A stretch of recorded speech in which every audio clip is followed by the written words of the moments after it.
भारतीय जनता पार्टीकडून आपण बोरगाव जिल्हा परिषदेची निवडणूक लढवत आहात, काय सांगाल? मी भारतीय जनता पार्टीतनं निवडणूक लढवण्याचं कारण एकच की सगळ्या समाजानं आणि सगळ्या गावातल्या लोकांनी प्रतिसाद दिल्यामुळे मी त्यांच्या आणि समाजाच्या वतीनं माझी सगळ्यांनी एकमतानं सांगितलं की अण्णा तू उभा राहा, आम्ही तुझ्या पाठीशी आहे, म्हणून मी भारतीय जनता पार्टीतनं कमळ या चिन्हावर निवडणूक लढवण्यास तयार झालो. तर माजी आमदार रामचंद्र यांच्या नेतृत्वामध्ये ही निवडणूक लढवत असताना या गटामध्ये, बोरगाव जिल्हा परिषद गटामध्ये आतापर्यंत कोणता विकास झालेला नाही, तो विकास आपल्याला करायचा.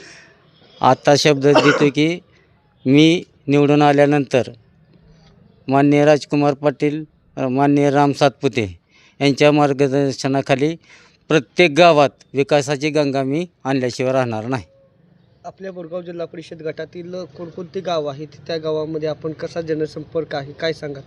माझा बोरगाव, जांभूड 16 गावातून जनसंपर्क आहे आणि मी प्रत्येकाच्या घर टू होम प्रचार केला आहे आणि करणार आहे आणि मी सतत त्यांच्या संपर्कात आहे आणि त्याच्यामुळं मला काही पुढचं आव्हान वाटत नाही. कोणकोणतं आव्हान आहे तुमच्याकडे? भारतीय जनता पार्टीसोबत आपण निवडणूक लढवत असताना राष्ट्रवादी काँग्रेस आणि उत्तमराव जानकरचा गट आहे, मोहिते पाटील आहे, तर ह्या आव्हानाकडे आपण कसं? मी त्या आव्हानाला काही महत्त्व देत नाही, पण मी ह्या जिल्हा परिषद गटातून 100% बहुमताने निवडून येणार आहे. आता आपल्या गटामध्ये असणाऱ्या लाडक्या बहिणी आहेत, त्या लाडक्या बहिणीचा आपल्याला फायदा होईल?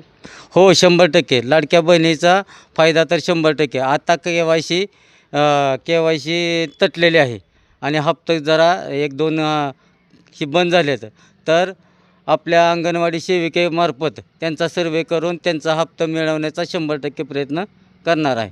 आपल्या गटातील जे मतदार आहे त्या मतदारांना आपलं आव्हान काय असेल? यापुढे मतदारांना आव्हान काय करायला?